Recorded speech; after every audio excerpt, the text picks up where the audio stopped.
Princess Yerenica of Lebovny, who had been taken hostage by the great empire of Belgote, waited with bated breath for the arrival of its ruler. The emperor finally appeared, his presence calm yet overwhelming as he approached. Princess, the moment she saw him, Princess Yerenica dashed toward him without hesitation.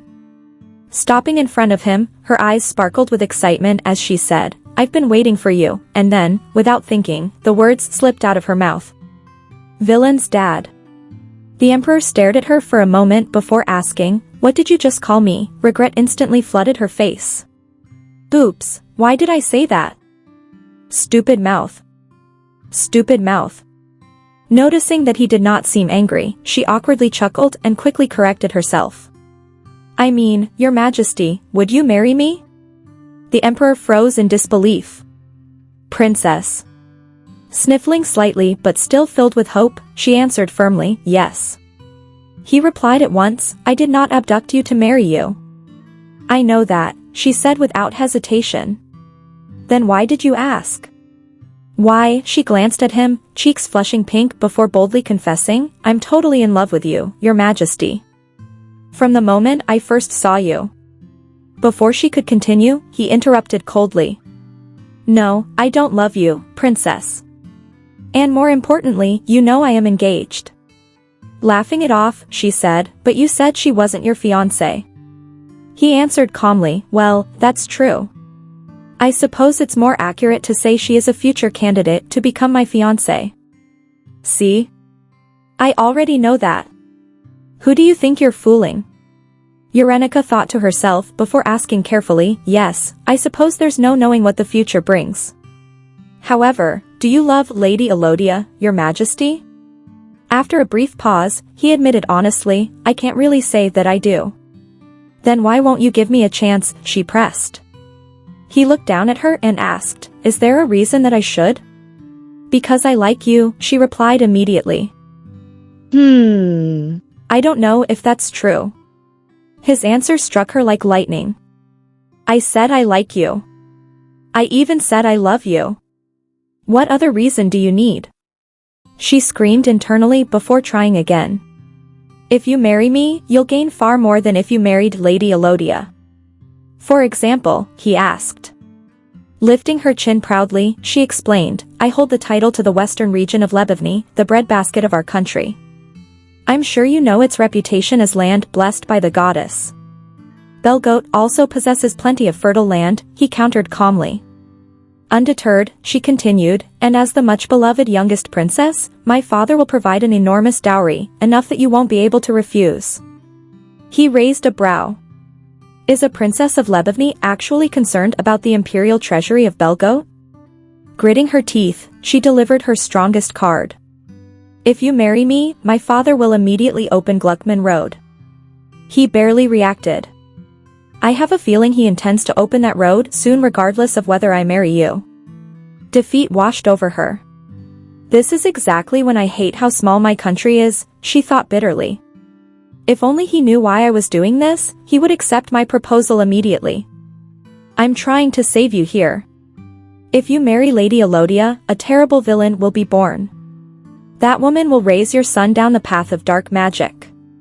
And as the villain's father, you will be murdered by your own son when you turn 40. Her fists clenched tightly. "But if I say that, he'll either interrogate me about how I know, or assume I'm insane. I really didn't want to do this." After stealing her resolve, she suddenly asked, "Don't you think I'm pretty?" He answered without hesitation, "I don't know. I'm not sure." "What?" The emperor chuckled lightly. "I've never received a proposal like this before. It's refreshing. However, I wish you would understand that I have no intention of marrying you, Princess. I'm not the type to marry without love." He shrugged casually. Yerenica trembled with shock and anger. "You literally just said you don't love Lady Elodia." As if reading her thoughts, he added, "And now I intend to try loving her the best I can." "What?" she exclaimed.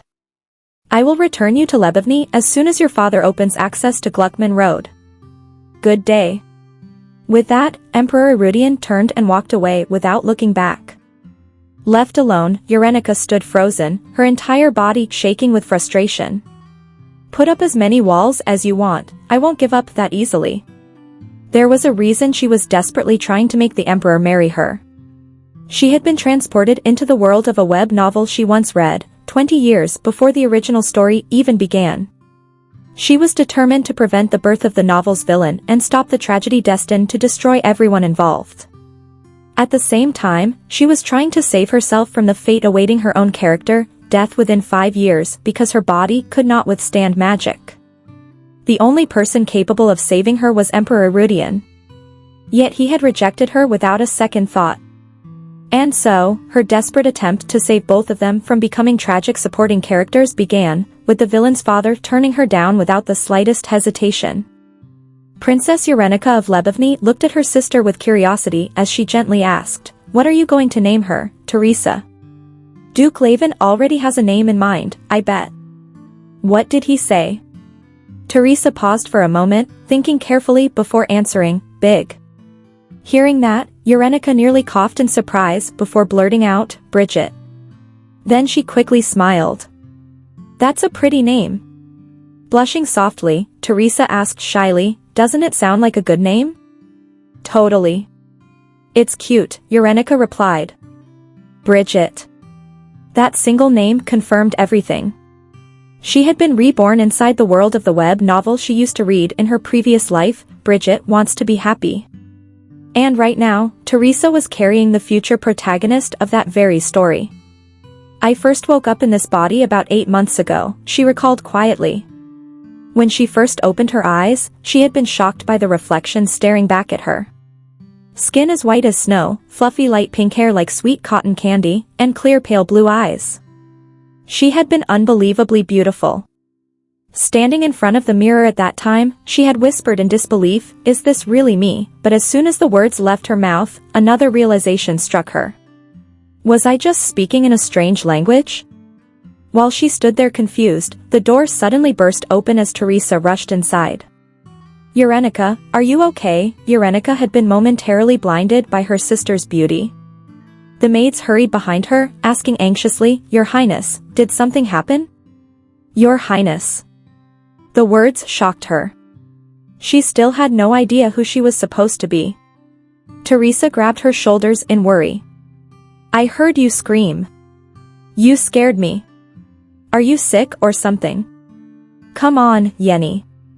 Don't look at me like a stranger." Still frozen in shock, Yerenica could only stare blankly. What? That was the moment she met the woman who claimed to be her sister. Her gaze slowly moved toward the attendants around them. Are those maid uniforms? Really? What happened? Teresa asked again. Nothing, Yerenica replied weakly. What the heck is happening right now? She wondered desperately before finally asking the question that shocked everyone. But, who are you? And where am I? A silence filled the room. Teresa and the maids stared at her in horror. Panic erupted instantly. They assumed the princess had lost her memory. The entire room fell into chaos. Call the king. No, the royal physician. Your Majesty. The princess has lost her memory. Yenny, what are you saying? Teresa cried. Only a few minutes later, their parents rushed into the room, tears already streaming down their faces after hearing the news.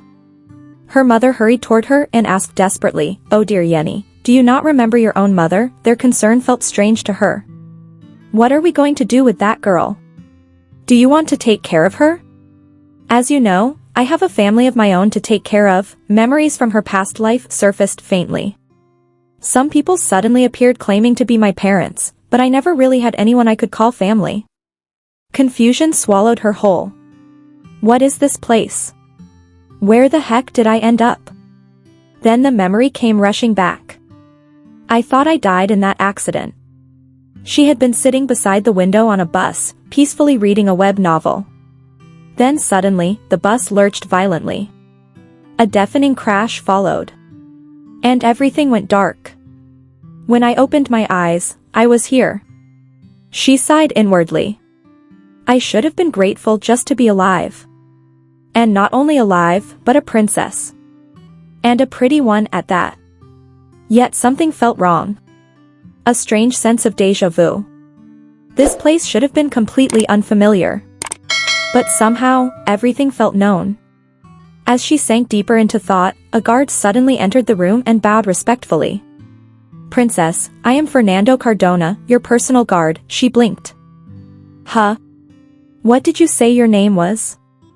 "Fernando Cardona, your Royal Highness." The moment she heard the surname, something clicked inside her mind. Cardona. I've definitely heard that name before. She tried to dismiss the thought. Nah, it can't be. "Pardon?" the knight asked politely. "There's no way," she muttered. "Cardona, my imagination must be running wild." But the memory refused to fade. Where did I hear that name? Suddenly realization struck. In a web novel. She quickly asked him, "Do you have a son?" Or a brother? There was only one person she remembered with that name. The breathtakingly handsome knight and male protagonist of the novel she had been reading before her death. Alexio Lazaro Cardona. Fernando answered calmly, "A son? Your Highness, I'm not even married yet. And I'm an only child of familiar words, familiar names." No wonder everything sounded so familiar. These people, this setting, they were all from Bridget Wants to Be Happy. Am I really inside that world? And from what she could tell, she had arrived long before the main characters were even born. Lost in thought, she barely noticed Fernando asking gently, "Are you all right, Princess Yerenica?" Suddenly another memory surfaced. Wait, doesn't this novel begin with my sister Teresa being kidnapped while she's pregnant? That was right. The tragedy that would set the entire story into motion. And unfortunately, it seemed she had been transported into this world at the exact moment when the future's misfortunes were about to begin. After realizing she was inside the world of the novel, Yerenica's mind spun in disbelief. No way. No way.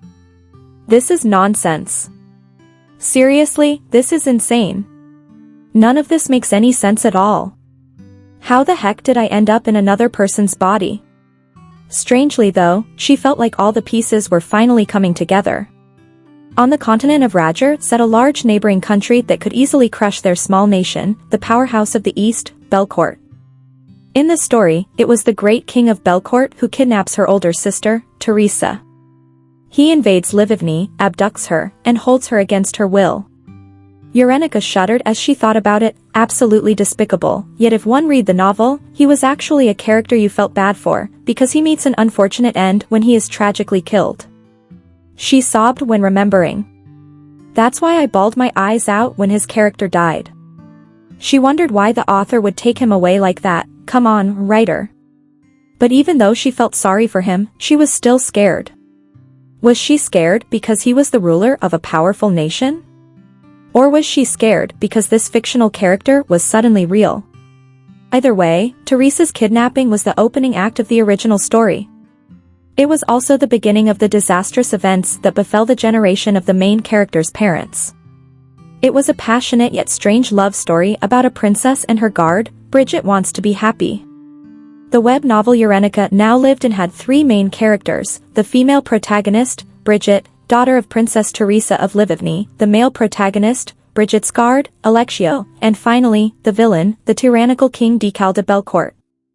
In Bridget Wants to Be Happy, the main plot revolved around the two protagonists healing the traumas of their sad childhoods. In other words, their parents' generation was doomed. They were not just talking about a few bad things happening, they were all doomed to die young. From the kidnapping in the opening, they had already lost all chance of living anything close to an uneventful life. Bridget's father, Duke Levin, died in battle trying to get his pregnant wife back. Teresa received the news while in a country far from home and collapsed from the shock. This resulted in Bridget's premature birth weeks ahead of the anticipated date. Talks between Belcourt and Livigny broke down, so Bridget and her mother were sent back to Livigny when Bridget was 10 years old. Decal, heartbroken and enraged at Bridget leaving, began to use black magic, becoming a villain who could manipulate the souls of the dead.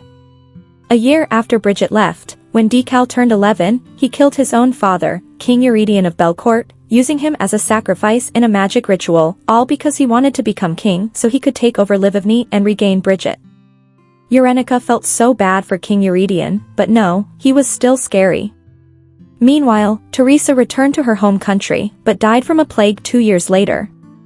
That counted as 3 people already dead in this story, truly dreadful. There was Teresa, her husband Duke Levin, and King Eurydion of Belcourt. Oh, and finally, Fernando, the father of Alexio and Yerenica's guard, lost an eye and a leg in the war. At this point, the parents' generation was laid to waste by tragedy after tragedy. In comparison, the story of the web novel was a refreshing coming-of-age tale about 2 characters healing from this past, a totally sweet romance story.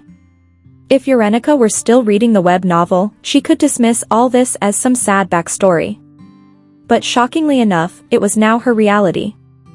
This has to be a dream. I'm in denial. The real her must be lying in a hospital bed in a coma right now from the accident. Or maybe I was abducted by aliens. At first, she didn't accept this as reality, but she couldn't escape the truth anymore. She was living a second life. Teresa was far along in her pregnancy, which meant Belcourt would come barging in at any moment. Teresa asked, "Yerenica, why are you staring at me like that?" Startled, Yerenica replied, "What?" "Nothing," Teresa said. "You're making me feel self-conscious," Yerenica said. "It's just a little hard to accept that little Bridget will be born soon." Later, she resolved, "Yeah, I can't just sit here and do nothing. Who else can do something about this besides me? I know everything about this story. I'll do whatever it takes to stop this tragedy from happening." She devised her plans. Plan A, stop Belcourt from invading Livigny. She tried to break down the cause and effect. Why does Belcourt invade Livigny? She didn't know, she hit a block already. The parents' stories weren't all that detailed in the web novel. The only thing she remembered was that Livigny had refused to fulfill the conditions of an agreement, and this had obviously angered the king of Belcourt. She wondered, so what in the world was the agreement? Fernando asked, "Princess Yerenica, is something the matter?" "You don't look too well," she replied. "I'm worried about your right leg and left eye." "Pardon?" he asked. While waving her hand, she said, "Never mind. It's nothing," she thought to herself. "It's not like you'd understand." "I mean, how could you understand?" She then asked him, "Hey, Fernando, did Livigny and Belcourt sign any kind of treaty or agreement?" He answered, "With Belcourt? Are you speaking of the Gluckman Treaty?" Yerenica's eyes widened. "The Gluckman Treaty?" Yerenica suddenly asked. "Did you say the Gluckman Treaty?" Fernando added. "In exchange for Livigny opening access to Gluckman Road, Belcourt promised to provide us with magical ore from Ezekiel." Yerenica recalled the Gluckman Treaty. She was pretty sure she had read about it when the characters in the original novel discussed what was going on between the countries. That's it, she thought. She paused for a moment, her mind racing. So that means the king of Livigny broke the agreement first. Bold moves for the king of a small country. The king who is now my dad, she concluded. I got it. I just need to make sure he upholds the treaty. Fernando stammered, confused, as she rushed past him. Why, Your Highness. Where are you going? He called after her.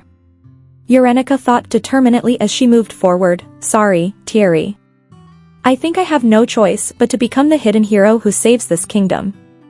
She barged into the room and called out, Father. Her father replied, Oh, Yerenica, sweetie, what brings you running to me? She got close to him, stomping her feet. Father, about the Gluckman Treaty. After realizing that she had come on too strong, she thought, that came out a little too bold.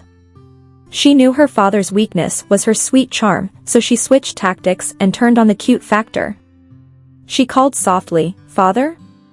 Yes, sweetheart, he replied indulgently. About the Gluckman Treaty first, she said. Her father didn't respond. She tried again. The Gluckman Treaty, he dismissed her with a roll of his eyes. Yerenica's father turned his head to the other side and awkwardly said, Now, no need to worry your pretty little head over complicated matters of state, sweetheart. It'll just give you a headache. Yerenica looked at him, confused. What the heck was that supposed to mean? She asked herself. You're not thinking of doing anything funny, are you? Her father asked.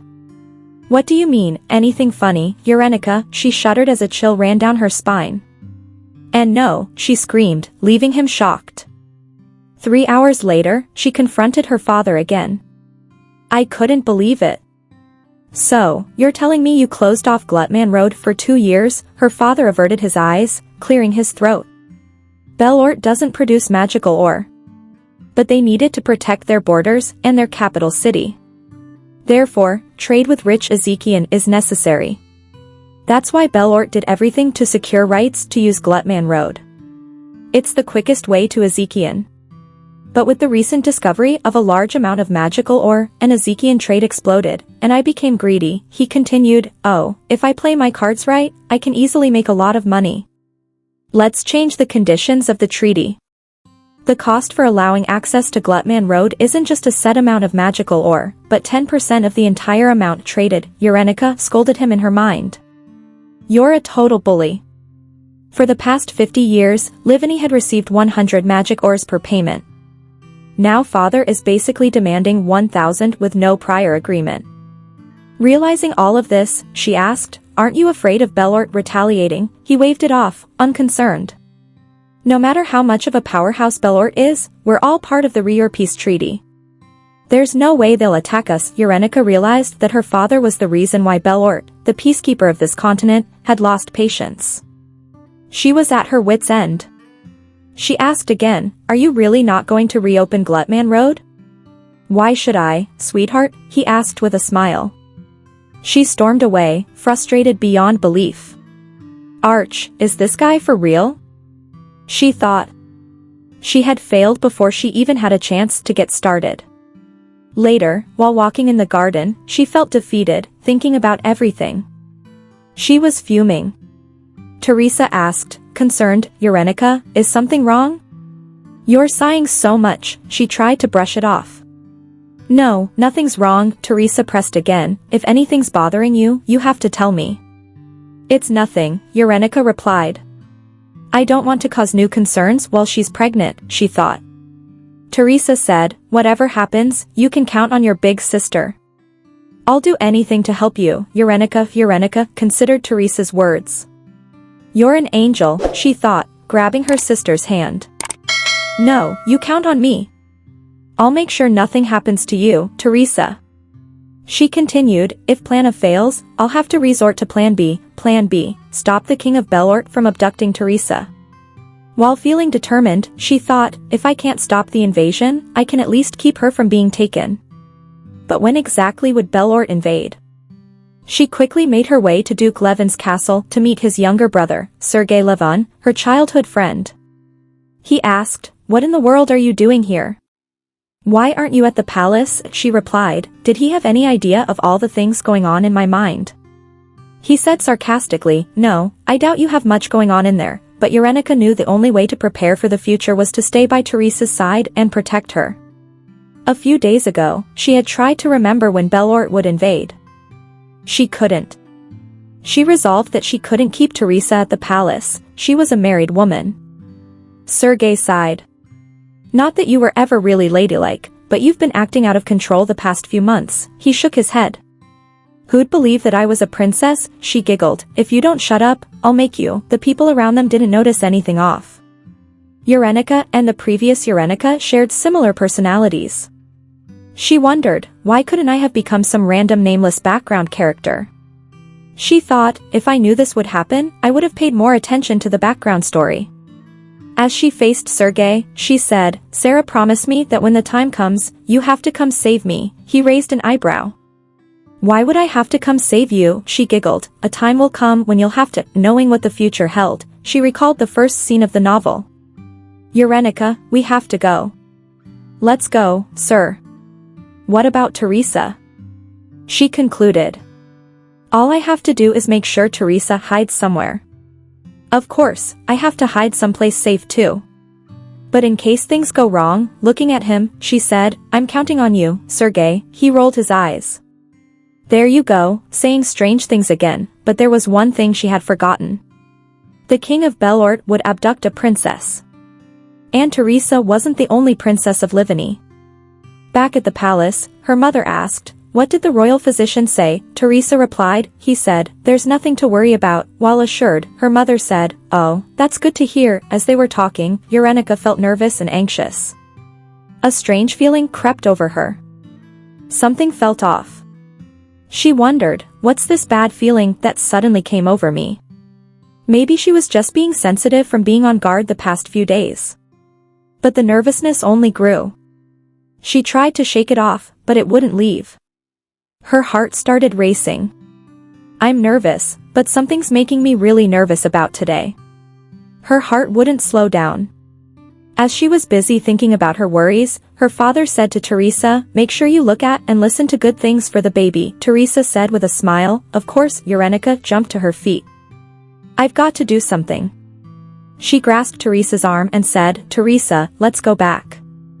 "You shouldn't be outside for too long," Teresa said. "But Yenny, we've barely been here for 2 hours, Yerenica insisted, pulling her gently. 2 hours is more than enough. Her mother and father were surprised by her actions.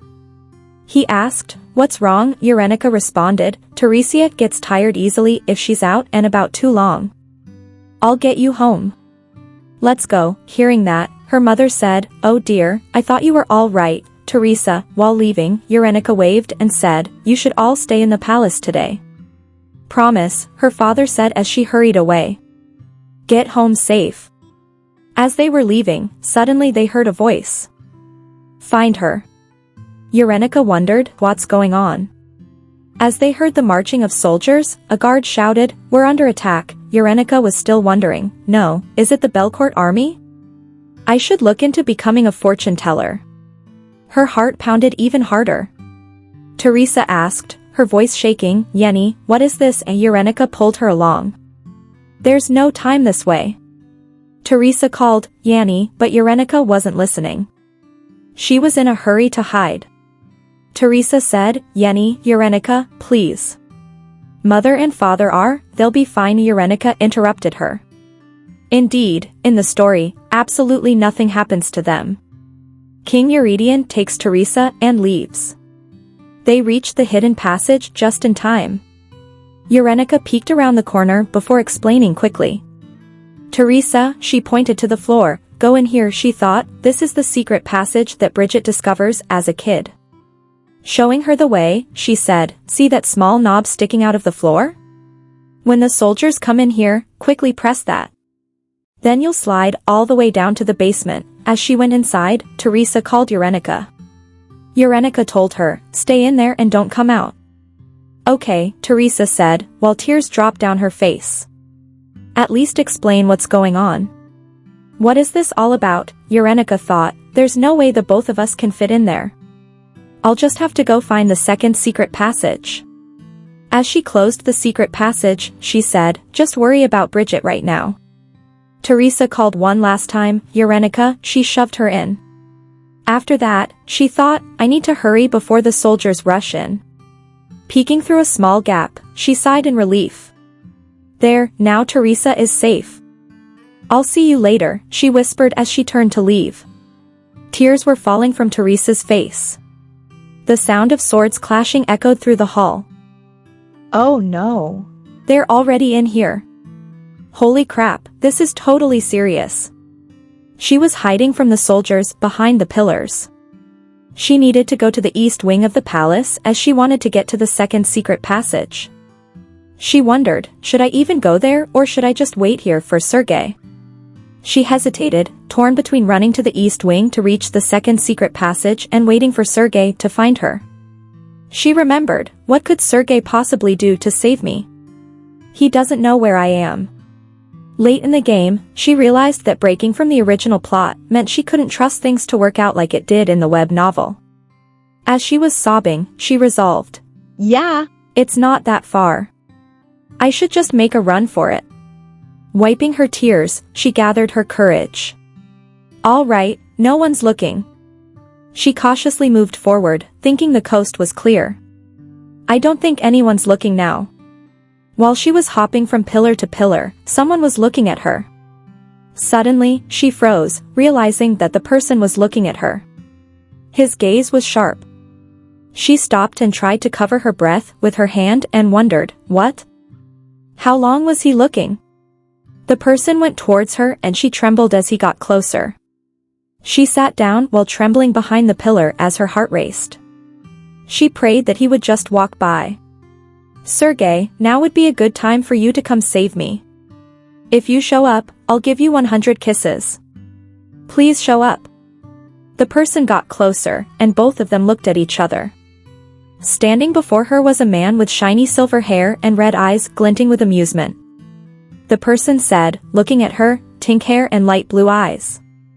Got you, Princess Yerenica of Livivny, he said smugly. Her heart sank. The king of Belcourt. No, Sergey, you jerk, she thought desperately. The king of Belcourt abducted Yerenica and lifted her onto his shoulder. He started walking with her still in his grasp. Yerenica thought, I'm screwed. Why is the ground above my head and the sky below my feet? She began counting, 1 brick, 2 brick.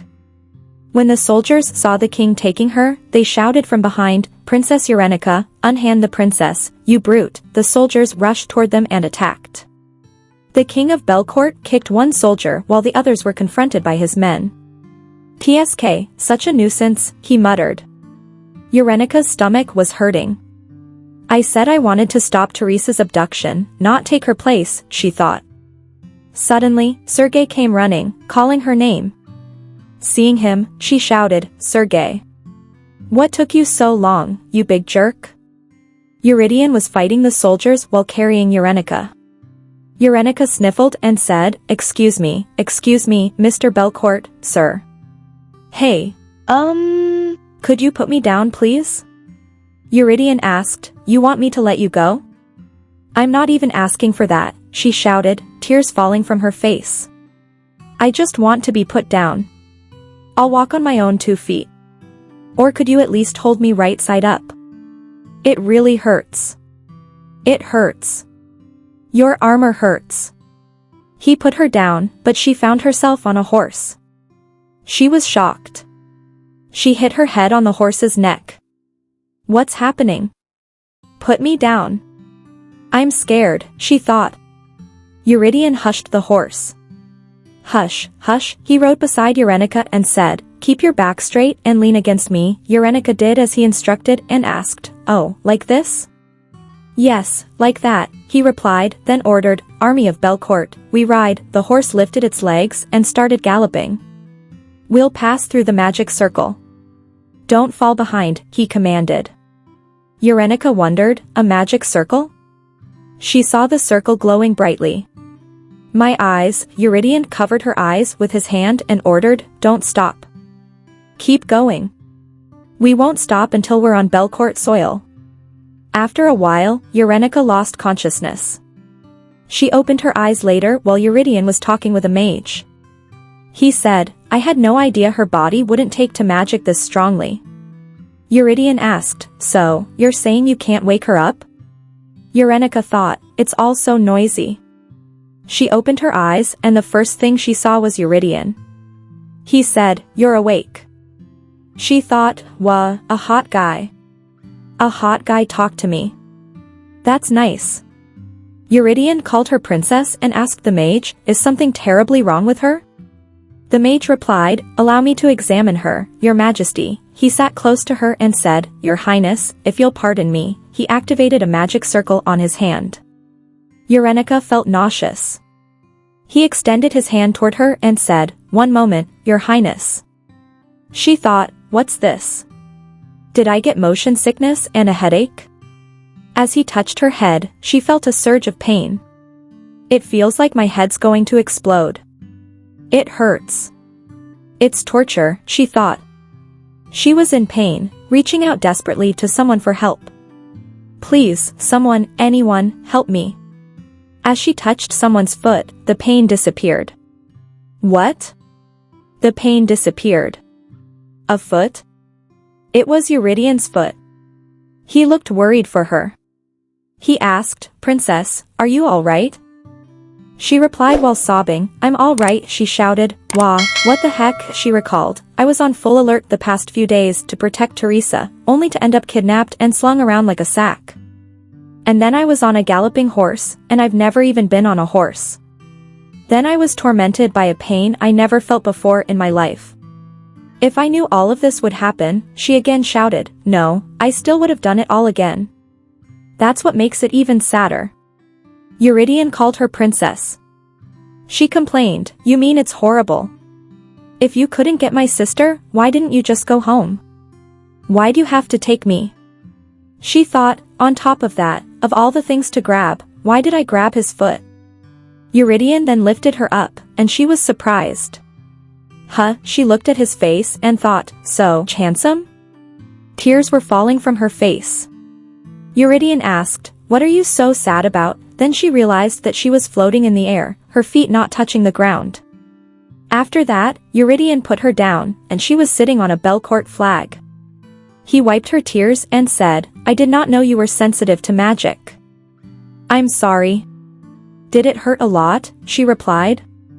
Why, yes, he added. And for the sudden abduction, seems like it was quite the shock, she thought, this is humiliating. She snatched his handkerchief and said, I'll do it. She then tried to understand, but what was the pain I felt earlier? Not that I feel it anymore. Eurydion asked, were you sensitive around magic or magical wars before? She replied, I have no idea. A magic sensitivity. He asked again, you don't know? She shook her head. I've never had something like this happen before, she thought to herself. Though when I say before, I mean just the past 8 months that I know of. Eurydion then asked Ralph, what happened? He turned his head to look toward him. Looking at him, Yerenica recalled, one moment, Your Highness, the guy who touched me before, the pain got worse after that man touched me. I know it, Ralph explained. If someone is more sensitive to magic than the average person, something like this can easily happen. Eurydion asked, could the person with the sensitivity not know about it? Ralph glanced and thought, maybe if one grew up in an environment with little to no exposure to magic. Eurydion asked again, then why is she fine again? Ralph replied anxiously, I'm not quite sure myself, Your Majesty. Perhaps I can find out if I examine the princess a bit more, but it seems difficult to touch her. Eurydion sighed. I see. Anyhow, I guess this means it's impossible to use a magic circle again. He stood up and instructed, we've crossed the border. So from this point on, we go by horse. The soldiers replied, yes, sir. Eurydion then said to Yerenica, you also seem unfamiliar with horse riding. Yerenica quickly replied, I can ride a horse. He said, you look too scared to be saying that. She said, I can't ride one on my own, she thought. For some reason, I feel like I'm being a huge bother. Wait, hold up. I'm the one who's kidnapped here. Why am I worried about bothering the kidnapper? The reality struck her. He said, then you'll come with me. If we ride all day, we'll arrive the day after tomorrow, she thought. Yeah. It's all because that guy is being too nice. No matter how I think about it, he's way too considerate for a kidnapper. Decal as a character easily became obsessive because he felt deprived of love and affection. I thought his father would be a lot colder, she thought. Eurydion extended his hand to offer her. Get up, Yerenica grabbed his hand and said, thank you, she asked. Do you have any intention of returning me to Livany? Eurydion didn't speak for a moment. Yerenica thought, I knew it. No matter how nice he looks in the novel, he's the guy who kept Teresa captive for 10 years. Eurydion finally spoke, once I reach a settlement with Livany, until then, I'll guarantee your safety and comfort. I swear on the name of Belcourt. Yerenica recalled, this is a man who will be brutally slaughtered by his own son before he turns 40. This is probably what it feels like to be the only person in this world who knows how his life will end. He asked, so may I request your cooperation, princess? Yerenica thought, I feel a similar sense of responsibility that I did for Teresa. He continued, though there's not much she could do if this came across as a threat. Then a sudden thought hit her. I don't even know this man's name because he doesn't appear in the novel, she mumbled. Mister? She asked. Eurydion was shocked. May I ask for your name, sir? She asked. He replied, Eurydion Urian Louis de Belcourt. She also introduced herself. As you already might know, I'm Yerenica Sophia Livany, she smiled and said, nice to meet you, he replied, the pleasure is mine. After that, they started traveling by horses. Yerenica was tense, struggling to stay steady on the horse, while Eurydion guided her. Relax your body, princess. If you keep your upper body too stiff, your back will hurt, he shouted. No, it doesn't hurt at all, she thought to herself. Did he take his armor off because I complained about how much it hurt? It felt a bit more comfortable, but my butt, without the armor, their bodies were too close together. She could feel his tight muscles through his clothes, and with every movement, she felt everything too vividly. Blushing, she reminded herself that she had been single her whole life and was shy. Mentally, she was 25 years old plus 8 months. Looking at his face, she thought, also, does this guy not sweat? He smells clean and cool, I think it actually makes me feel better.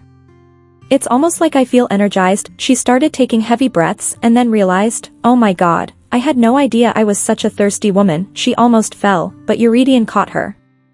Sit still, princess, he said. Yes, she replied, thinking, yep, this all feels too embarrassing. A few hours later, Yerenica was in pain and lying on the ground. Now, what's going on?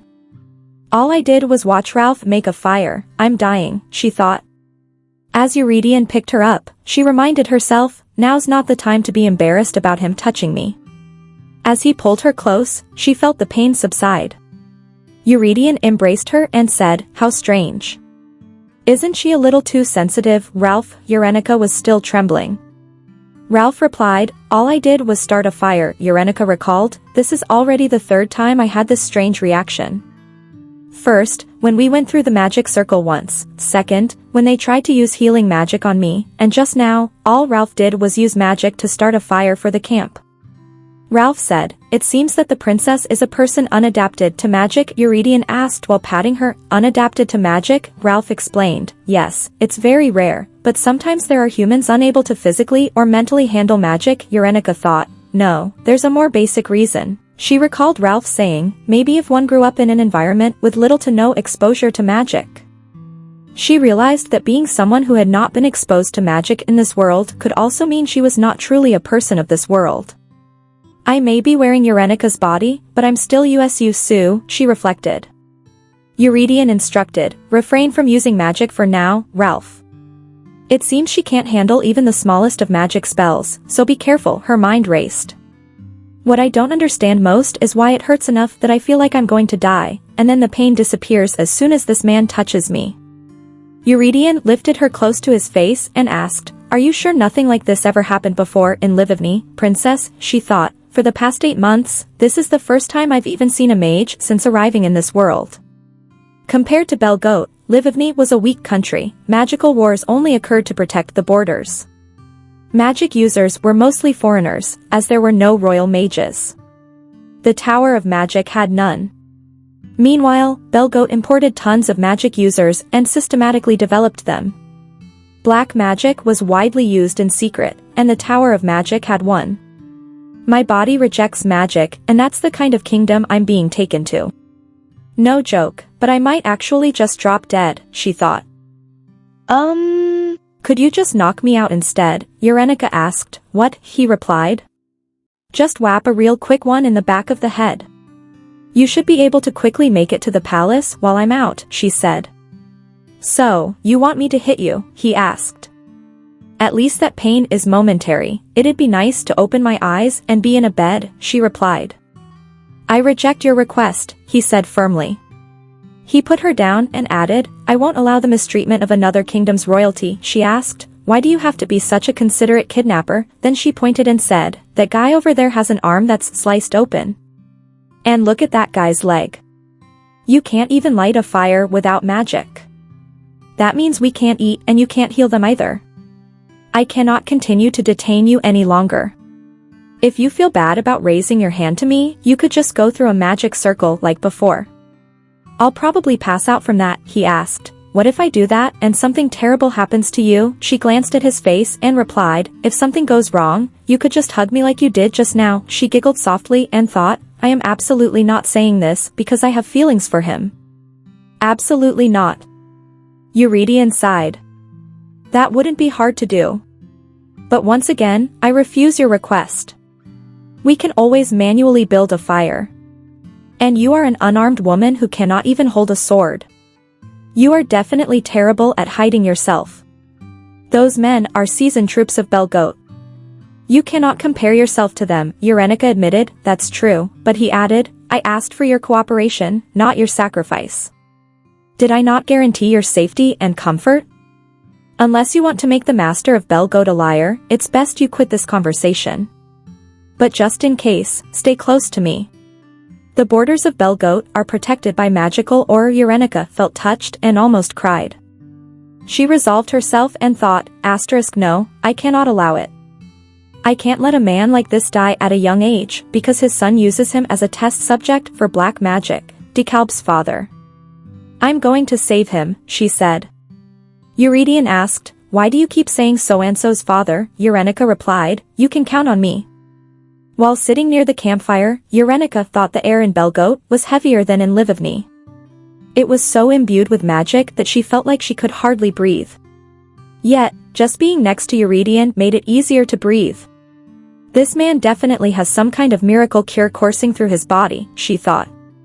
Eurydion asked, is there no treatment? Ralph replied, keeping his distance for her safety. Then nothing has been discovered yet. Yerenica realized this was a serious situation.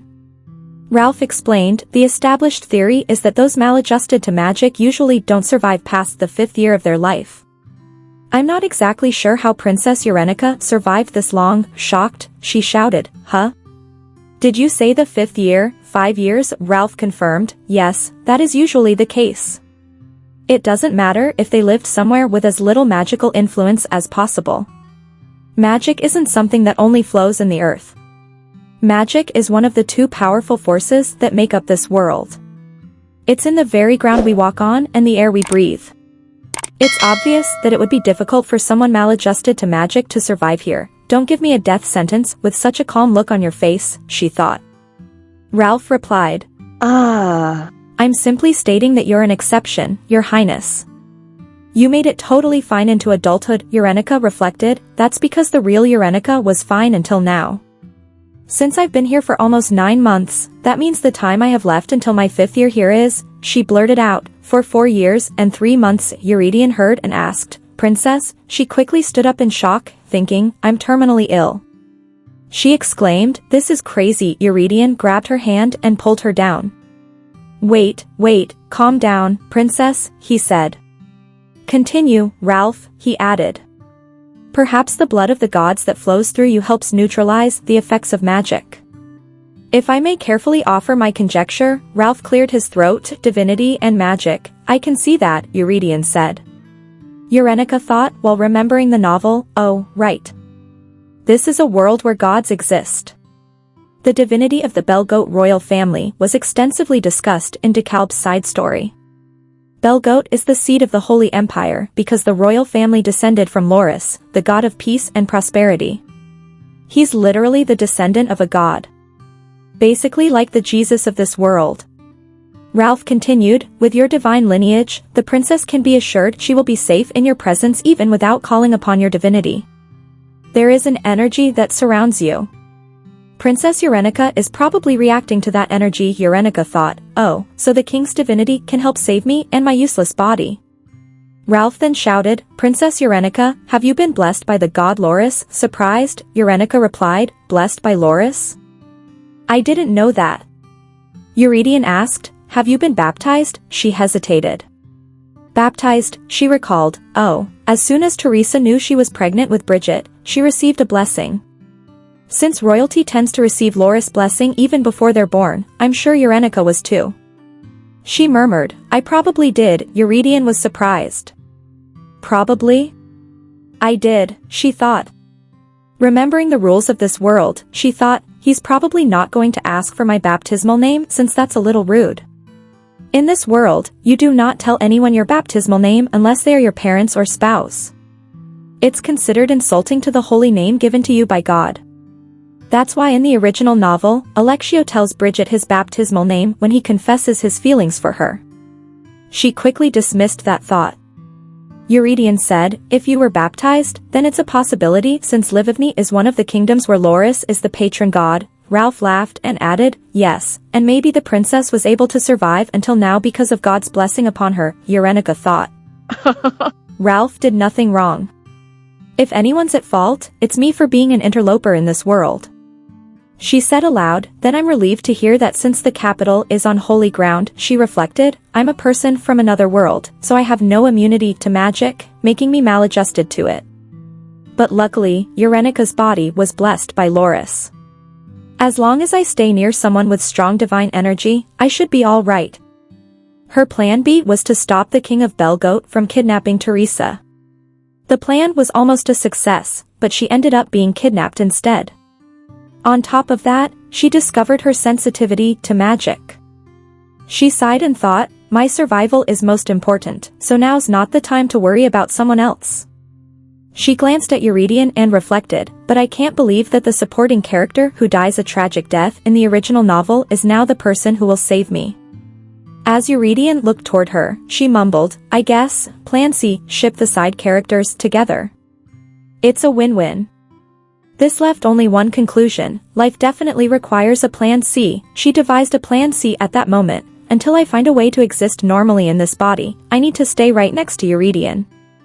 And to prevent Eurydion from being murdered by his son must not learn black magic. DeKalb learned black magic from his mother, so to stop DeKalb from learning it, she just needed to stop Eurydion from marrying that woman in the first place. And then all he had to do was marry me. As she was thinking this, Eurydion called. The princess jolted and said, yes. She looked at him and thought, it seems a little disrespectful to think about that when he's right here in front of me, but this is perfect. The next day, as they were preparing to leave, Yerenica kept glancing at Eurydion and thought, marrying a kind, handsome man, I don't care if I'm suffering from delusions of grandeur. It's nice just thinking about it. Eurydion smiled and asked, what are you thinking about? I was thinking, you're pretty hot for a dad, she giggled, then thought inwardly, no, I'm thinking about marrying you.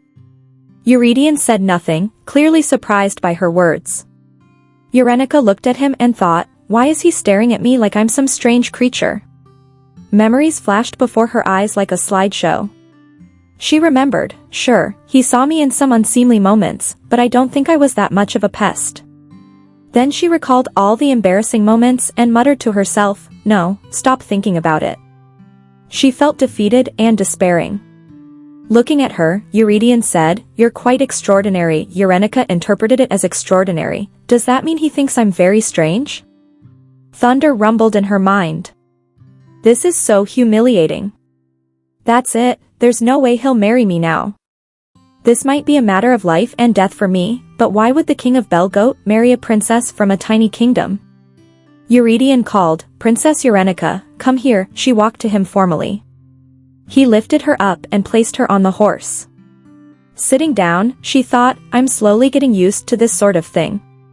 Then Eurydion ordered his soldiers, let's go. We'll make it to the capital today. So, keep your spirits up, men. Yes, sir, they replied. Yerenica thought, even if it's impossible for me to marry this man, I need to stop him from marrying a dark magician. She recalled the original story from the novel. Her mother had told DeKalb, you're a monster born of the strongest divine power and the most evil magic. If you want, you can have everything in this world, even the distant world of the gods beyond the Udetta, as long as you desire it. What do you think? Do you want to hold all the power in the world in your hands? She concluded, I'm at fault for DeKalb's corruption. I led my own son down the path of black magic. I must be out of my mind. She thought, then how do I stop this marriage? Suddenly, a thought struck her. Wait, hold on, when does Eurydion get married? I know Bridget will be born in 2 months. No, since Teresa wasn't kidnapped, maybe it'll be 3 months from now. Bridget and Alexio are the same age, and DeKalb is 1 year younger. If I'm being generous, I have only a year to stop this. Hesitantly, she asked. Your Majesty. He replied, what is it? She thought, how should I ask him this? And then blurted out, Princess, Your Majesty, are you unwed, or are you expecting a child? He exclaimed. What? She thought, I know this is ridiculous. He continued, I'm not married yet, she asked. Yet, he clarified, therefore, I obviously don't have a child and am definitely not expecting one, she thought, unmarried with no kids, that's a good thing. But why did he say I yet? Why do I have a bad feeling? He said, you ask peculiar things, Princess, and with no provocation. They finally arrived in Belgote. The city looked old and historical, while Livivny seemed more charming in comparison. Yerenica glanced all around. Eurydion draped her robe over her and said, the crowd's gaze might be uncomfortable. Yerenica looked at the crowd. They cheered, sire. Long live Belgote, she thought, this is a huge crowd, if it weren't for this cape, I would have been completely overwhelmed. He's so kind-hearted, the perfect husband material. After reaching the palace, Eurydion helped her down from the horse. She thought, if I could, I'd kidnap him myself and make him my husband, not that I really could, but a girl can imagine. Suddenly, someone ran up to Eurydion, saying, Your Majesty, I'm so relieved you made it back safe and sound. You have no idea how worried I was. Yerenica was surprised as she looked at her. Lady Elodia started the conversation with an emotional declaration. I miss you, Your Majesty. Her passionate words immediately drew attention, but Eurydion's calm and distant demeanor contrasted sharply with her fervor. Yerenica watched the interaction, stunned, thinking, what? No freaking way. Lady Elodia continued dramatically, every day, my tears wet my pillow. Do you understand how that feels? Yerenica was speechless, observing Lady Elodia's stunning beauty and noting, she's gorgeous. Her voice is beautiful. The way she talks, it's absolutely bewitching. Even though Yerenica was a straight woman, she admitted, I can't help being drawn to her. Her thoughts about Eurydion were cut short when he responded flatly, it's only been 3 days, Lady Elodia. Undeterred, Lady Elodia countered passionately, those 3 days felt like 3 years to me. Eurydion, however, seemed unmoved.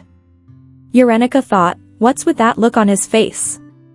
How can he look so uninterested with this beautiful woman in front of him? He says he's thinking of falling in love, but he barely registers her on his radar. Making a pretty lady cry like that, so cruel. The least he could do is say something to reassure her. She considered intervening herself but ultimately stayed quiet. Lady Elodia pressed on, oh my, don't you think you're being a little heartless, Your Majesty? I might live in this very palace one day, so why should I not be here? She paused dramatically before adding, the man who might become my husband has returned. Who else would come out to greet you? Eurydion gave a short, polite response, yes, thank you. Yerenica's mind reeled. She might live here one day, the man who might be her husband, what does that mean? This beautiful woman was DeKalb's mother. She pieced together more clues, thinking, the one who will be the queen of Belgote and Eurydion's wife, the evil black magician and necromancer who can control corpses and summon souls from hell, the true nemesis of my parents' generation in the original novel. Lady Elodia finally clarified, I'm not married yet. Yerenica misinterpreted this as confirmation that Eurydion was already betrothed, and her thoughts spiraled into despair. When he said he wasn't married yet, he just meant that he was betrothed. Lady Elodia asked softly, are you hurt, Your Majesty? Yerenica reflected bitterly, it's hopeless. No way could I compete with that pretty lady. Not a chance. She even considered absurd ideas, I'd probably have a better chance flirting with the villain's mom and convincing her not to teach DeKalb black magic. She labeled this her Plan C, shipping the side characters as a win-win. The emotional tension built further when Lady Elodia said, enough crying, Lady Elodia. I don't have a handkerchief right now, 'cause I have all of his handkerchiefs covered in tears and snot, Yerenica thought. Eurydion shifted the conversation, saying, it's probably best if you go back home right now. I can't keep my men standing around like this any longer. I also have an important guest. Lady Elodia was taken aback, but did not relent. Meanwhile, Yerenica observed Eurydion's rigid demeanor. I knew Eurydion could be a rigid guy, but he's not falling for her charms at all. She compared her own position to Lady Elodia, concluding, considering that he doesn't treat her any differently than me, and they're engaged, my plan definitely doesn't have a chance. Yerenica was still deep in thought when she noticed Lady Elodia glaring at her. Suddenly, her head began to spin, and her body felt heavy. She panicked, thinking, this feels different from anything else I've felt. This is strange, my body feels heavy. I feel like I'm sinking into the ground. Deep into the ground, deeper and deeper down into the underworld. The realization hit her, the underworld, wait, did she? But before she could piece it together, Lady Elodia made one last plea to Eurydion. Then at least promise me we'll see each other again soon, so that I can look forward to something while waiting. See you next time. Meanwhile, Yerenica struggled with an overwhelming sensation. It feels like the blood is being drained from my body, I'm being dragged down. The guards and onlookers noticed her distress, shouting, Princess Yerenica. Your Majesty, Yerenica gasped, struggling for air, I can't breathe, I feel like I'm going to die. Eurydion stepped in, saving her from the brink once again. Yerenica looked at him in awe, thinking, once again, this man saved me. But Lady Elodia's presence loomed heavy, and Yerenica heard someone whisper, I don't know who you are, but it looks like you're being haunted by the damned. Her thoughts raced, that feeling I just had, she definitely tried to kill me with black magic. Invisible hands of the damned, capable of dragging a living person into the underworld, that was exactly how DeKalb's magic was described in the novel. Yerenica's mind raced as she pieced together her predicament, silently screaming, what the heck did I do to you, lady? Eurydion's commanding voice cut through the panic, addressing Solier Elodia directly. Lady Elodia, he said. She responded with composure, yes, your majesty. His tone sharpened as he continued, you speak imprudently to royalty of another foreign nation. As a vassal of Belcourt, you should not embarrass me. Immediately, Elodia shifted her tone, offering an apology. I was simply worried for you, sire. The tension rose as Yerenica stammered internally, what? Eurydion then turned his attention to her, adopting a diplomatic front. I see that you're royalty from Livany. I'm sorry if I insulted you. You seem very unwell. If you'd like, as an apology, I would like to show you to your quarters. Would that be all right? The offer, however, set Yerenica's nerves on edge. Her thoughts ran wild, what? Sorry if I insulted you, she wants to show me to my room? I would have fallen for that pretty face if it wasn't for the attempted murder. I'm not an idiot. No way I'm following. Faking illness, she collapsed dramatically, gasping. Princess, I'm dying, she muttered. Eurydion sighed with exasperation, Your Majesty, you don't give me a moment's rest, Yerenica inwardly grinned. Nice. Just as I planned. I'm not much of an actor, but I was the queen of faking illness back in the day.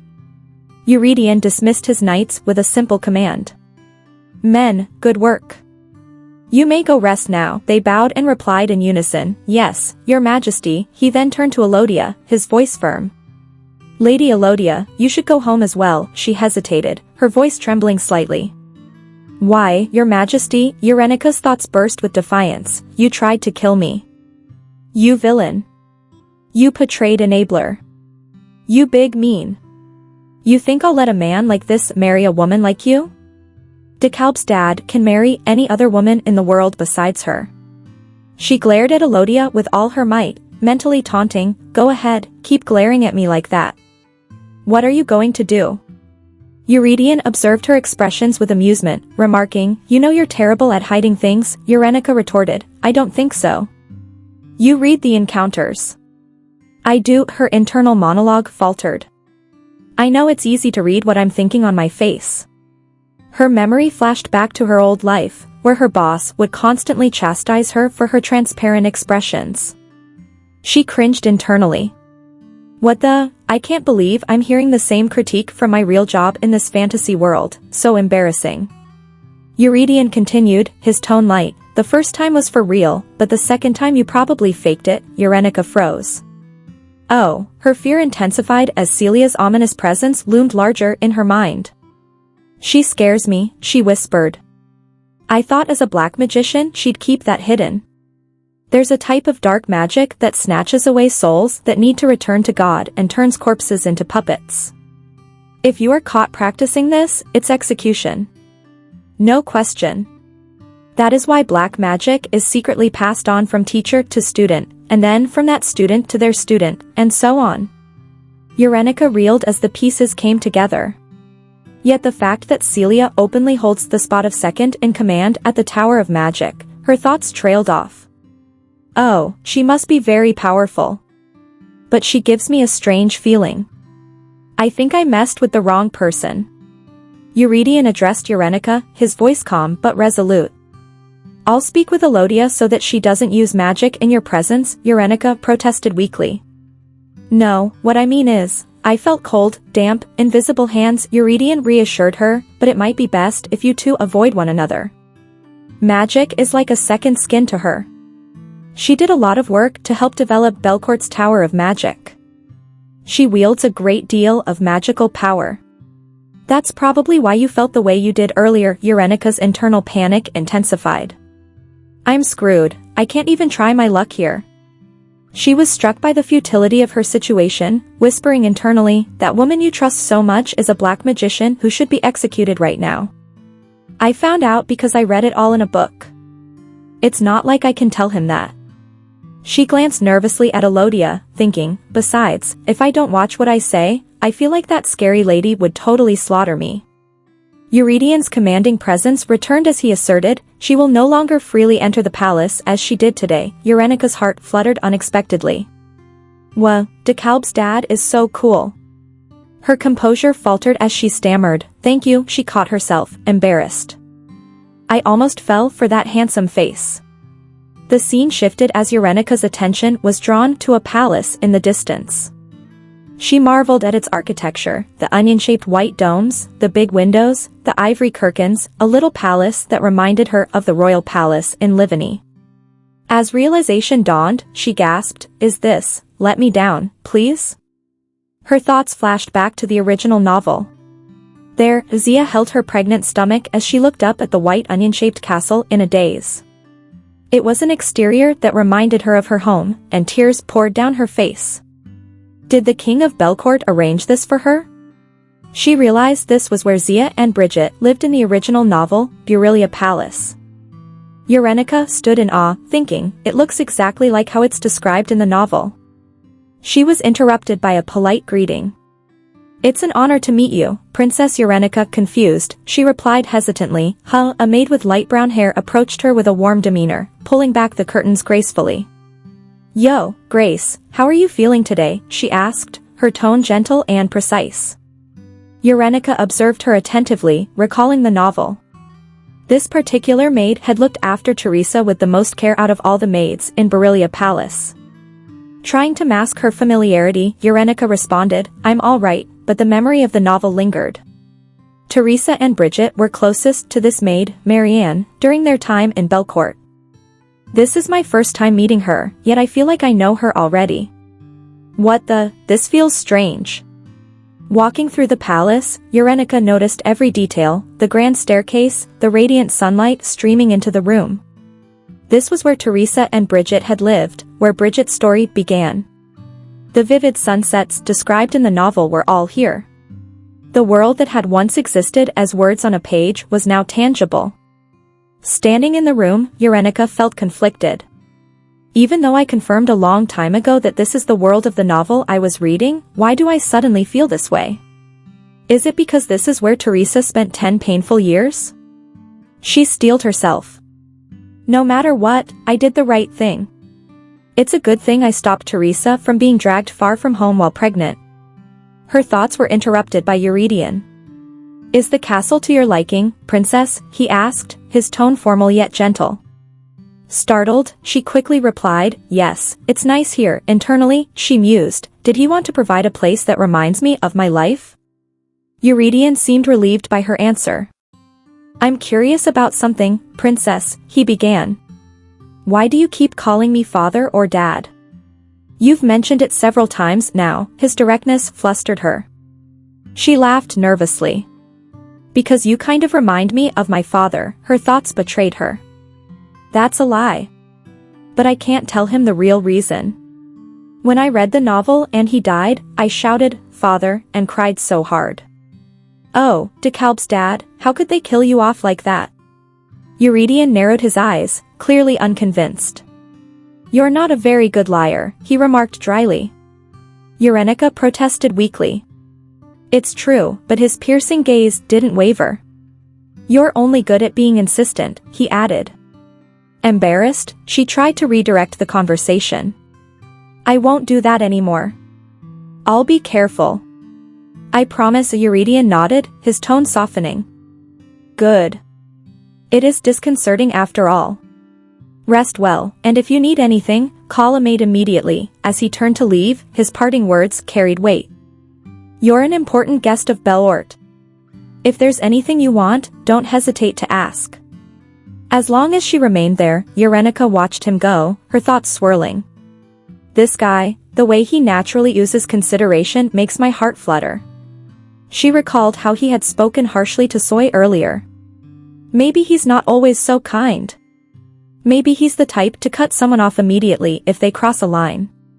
Before she could stop herself, she called out, Your Majesty, are you going to marry that woman? Eurydion paused, surprised. You mean Lady Elodia? He asked. Well, I suppose that is what will happen.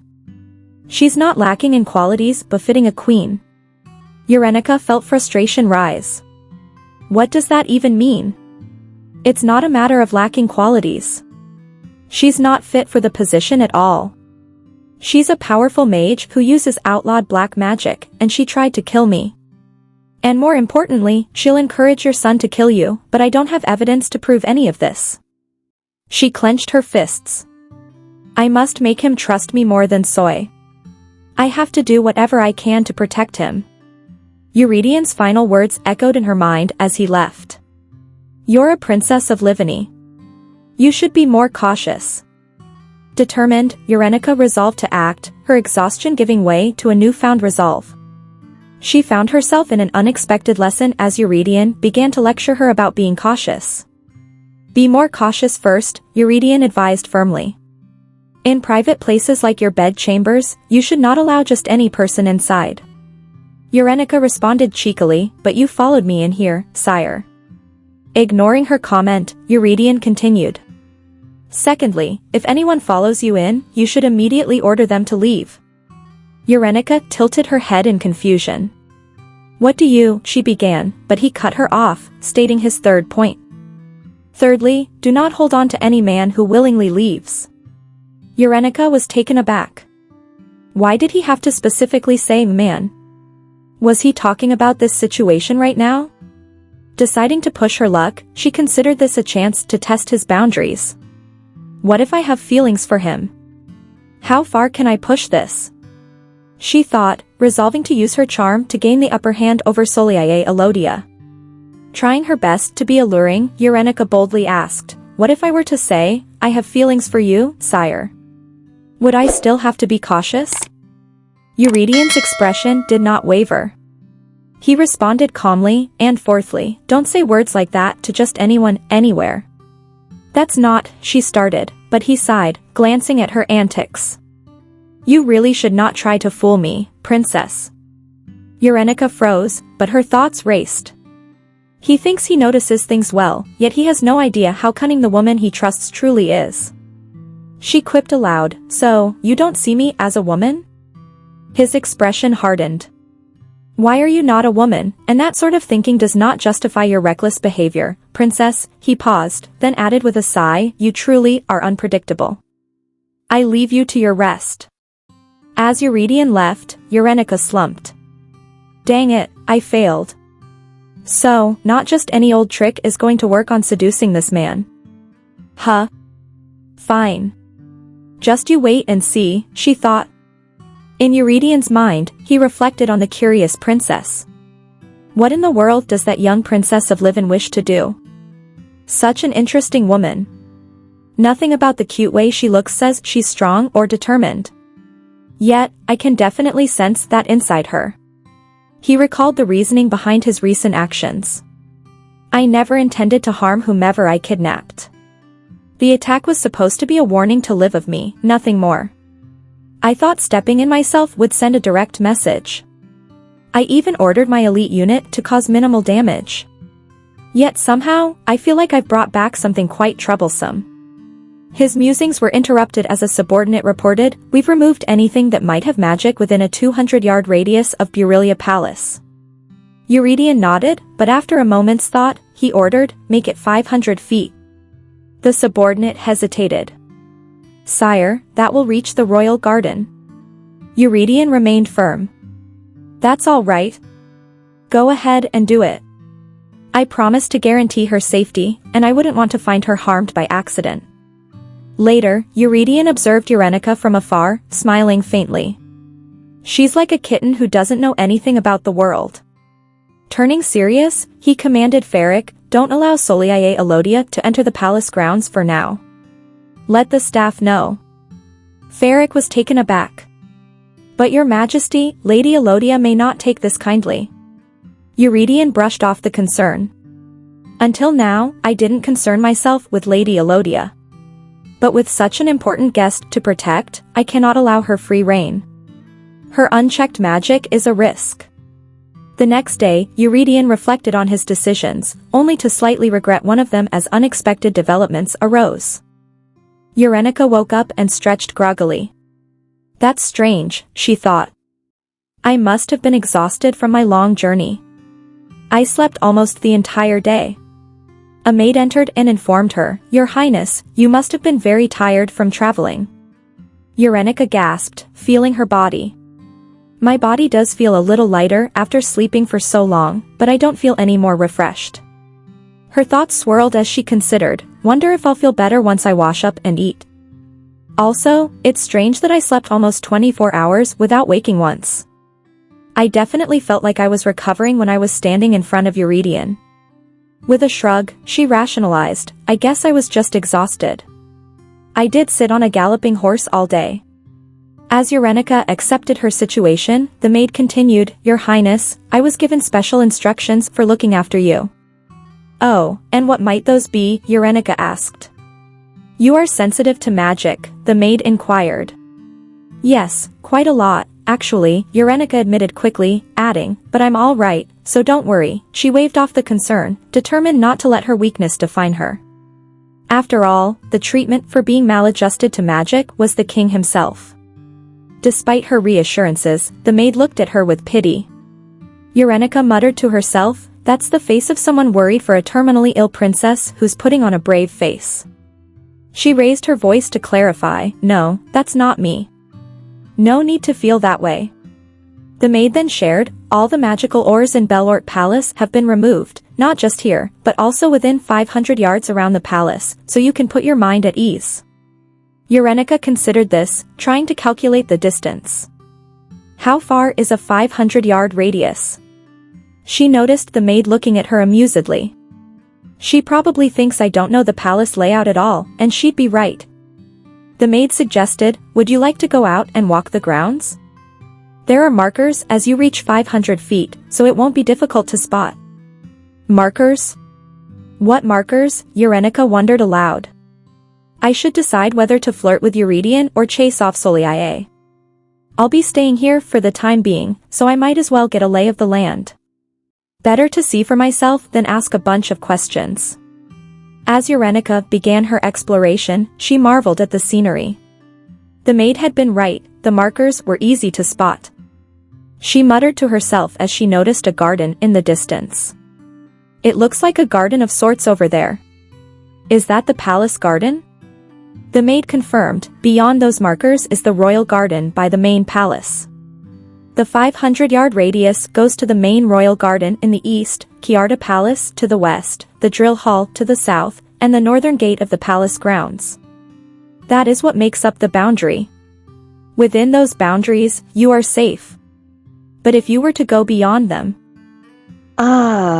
it's dangerous because there's no way of knowing where and how magical ores are used," Yerenica finished. She reflected, "Overall, this is much better treatment than any typical hostage would receive. But I'm still trapped. I can't exactly complain since the source of the problem is my own body's reaction to magic." The maid continued, the king ordered that if you wish to leave the boundary, you must inform him immediately. Yerenica perked up, thinking, does that mean he'll come see me himself? She then sighed. Maybe I was just imagining it when I thought he was being weirdly guarded yesterday. Still, I'd like to go beyond the garden. Where should I take you, Your Highness? The maid asked. Before Yerenica could answer, a new voice interjected, I was assigned by the king to escort you wherever you wish to go, Your Highness. And you are? She asked. I am Terry Shermart, a priest at the Temple of Loris. He introduced himself with a bow. Yerenica's thoughts raced. I can't believe this king. He actually assigned a priest to me. Is this his way of saying he doesn't even want to see me? Terry gave her a brief tour, explaining, the garden we just passed is Shad Royal Palace's central garden. It was a special place for the late king and queen. Since there is no queen at the moment, the gardener manages the grounds. Yerenica pried further. Does the king ever take a walk there? Terry responded, the king's personal residence is Belort Palace, which faces the garden. He walks there frequently and also has tea time with Lady Elodia there. At the mention of Soliae, Yerenica's interest sharpened. Are they betrothed? They are not officially engaged, but there are considerations to make her the next queen, Terry replied cautiously. Yerenica frowned. So it's not official. Lady Elodia is the one clinging to the king, she thought, but Terry's next words threw her off. In my opinion, they might be engaged before this year passes, he added. Yerenica reeled. I'm back at square one. If he's not refusing outright, that means he doesn't dislike her.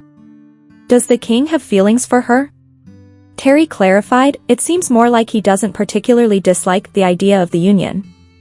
Lady Elodia is a great strategic match as his partner. She's to be the next master of the Tower of Magic. Yerenica thought bitterly, for a weakling like me, Belort Palace is basically the final dungeon. How am I supposed to seduce the king if I can't even get close to him? She steeled her resolve.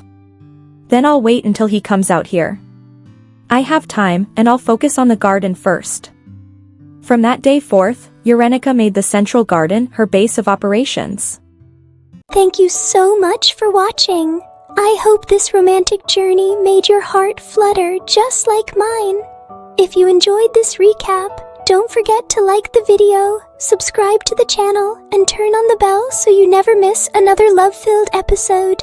And don't forget to leave a comment sharing your thoughts. I love reading what you think about the story. Your support means the world. See you in the next romantic adventure.